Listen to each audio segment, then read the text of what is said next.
Assalamualaikum warahmatullahi wabarakatuh.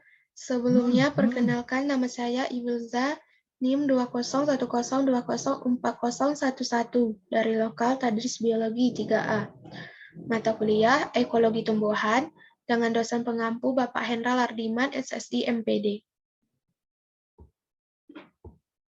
Baiklah, di sini saya akan membahas mengenai faktor lingkungan. Dengan submateri yang pertama yaitu hubungan organisme dengan lingkungannya, yang kedua iklim. Terlebih dahulu kita membahas apa itu faktor lingkungan. Faktor lingkungan yaitu pengaruh lingkungan hidup baik keluarga maupun masyarakat yang belum memberikan daya dukung terhadap pembentukan watak patuh pada aturan. Lingkungan adalah satu kesatuan hidup antara kondisi fisik yang mencakup keadaan sumber daya alam seperti tanah, air, mineral, serta flora dan fauna yang ada di atas tanah, di dalam tanah maupun perairan.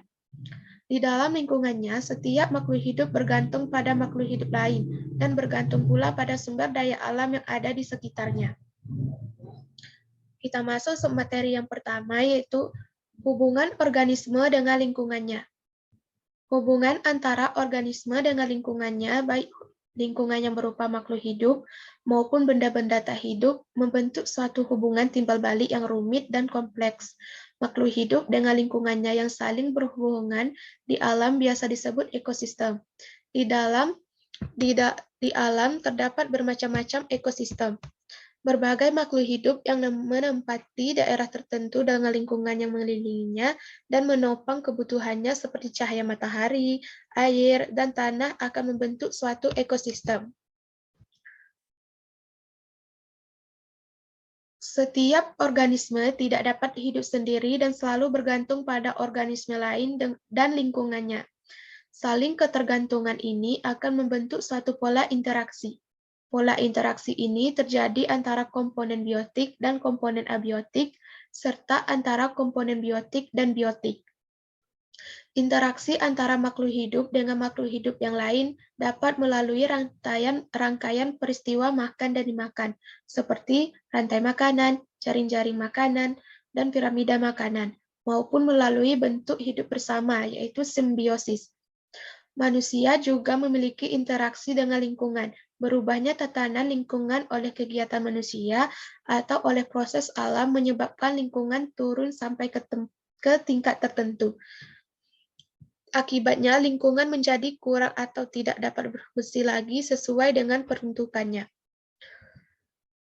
Submateri yang kedua yaitu iklim. Iklim adalah kebiasaan dan karakter cuaca yang sering terjadi di suatu tempat atau daerah. Kurun waktu yang menjadi acuan penentuan iklim rata-rata berdurasi selama 30 tahun. Unsur penyusun iklim sama dengan cuaca. Pembentukan iklim di suatu tempat dipengaruhi oleh letak garis lintang, lereng, ketinggian, jarak dari perairan, serta kondisi arus air laut. Setiap daerah memiliki iklim yang berbeda. Jenis iklim pada tiap daerah sangat dipengaruhi oleh garis lintang. Iklim juga didasarkan pada karakteristik cuaca yang mempertimbangkan kondisi hujan, suhu, dan angin atau penguapan. Jenis iklim. Berdasarkan garis lintangnya, iklim dibedakan menjadi iklim kutub, iklim sedang, iklim subtropis, iklim tropis, serta iklim khatulistiwa. Terlebih dahulu kita membahas apa itu iklim kutub. Iklim dingin atau iklim kutub dapat kita temui di daerah kutub. Di daerah yang memiliki iklim dingin akan mengalami musim dingin yang berlangsung lama. Musim panas yang singkat, udara kering, dan tanah yang membeku sepanjang tahun. Di musim dingin, seluruh tanah ditutupi es. Selanjutnya itu iklim sedang. Iklim sedang adalah iklim yang terjadi di kawasan lintang 40 derajat hingga lintang 66,5 derajat di bagian selatan dan utara bumi. Dengan demikian, bisa dikatakan bahwa sebagian besar penduduk belahan di bumi utara berada di iklim sedang, antara lain wilayah Eropa dan Amerika Utara, serta sebagian wilayah di Amerika Selatan. Selanjutnya yaitu iklim subtropis. Iklim subtropis merupakan jenis iklim matahari selain iklim tropis, iklim sedang, dan iklim dingin. Pada iklim subtropis ini terdapat 4 musim, yaitu musim panas, musim gugur, musim dingin, dan musim semi. Selanjutnya itu iklim tropis. Iklim tropis yaitu adalah suatu daerah yang terletak di antara garis khatulistiwa. Lebih spesifiknya, daerah ini ada di garis isoter bumi di bagian utara dan selatan, atau daerah yang ada di 23,5 derajat lintang utara serta 23,5 derajat lintang selatan. Selanjutnya yaitu iklim khatulistiwa. Iklim khatulistiwa adalah iklim tropis yang biasanya terdapat pada 10-15 derajat garis lintang khatulistiwa.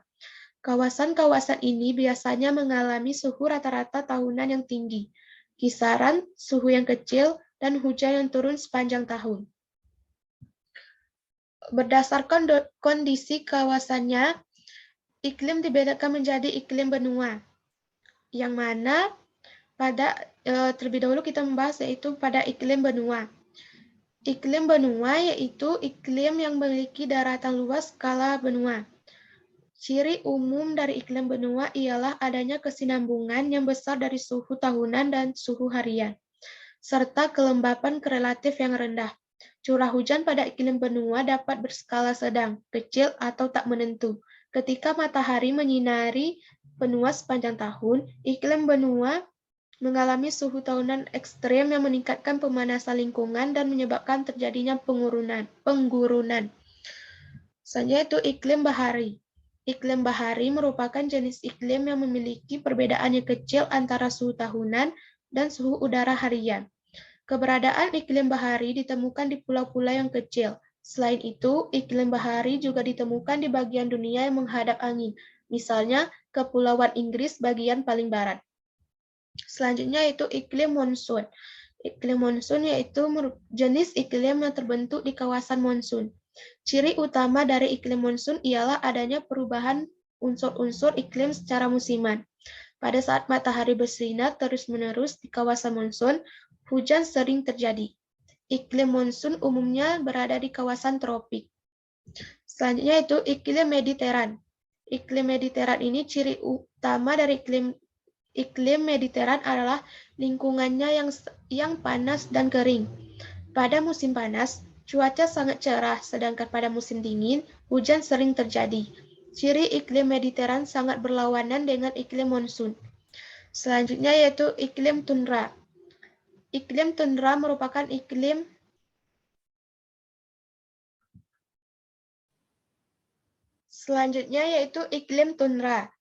merupakan iklim yang memiliki suhu yang sangat rendah, tetapi tidak tertutup salju. Jenis iklim ini menjadi tempat pertumbuhan lumut. Selanjutnya yaitu iklim gunung. Iklim gunung merupakan iklim yang memiliki lingkungan yang semakin dingin dan bertekanan rendah pada wilayah yang semakin tinggi. Jenis iklim ini ditemukan pada lokasi yang tinggi. Pada iklim gunung, cuaca hampir selalu cerah. Curah hujan yang tinggi terjadi pada ketinggian dasar dan mulai berkurang pada bagian puncak ketinggian. Hujan juga sering terjadi di daerah yang terkena terpaan angin secara terbuka. Sekian materi faktor lingkungan yang saya sampaikan. Bila terdapat kesalahan, mohon maaf. Saya tutup dengan wabillahi taufiq walhidayah. Wassalamualaikum warahmatullahi wabarakatuh.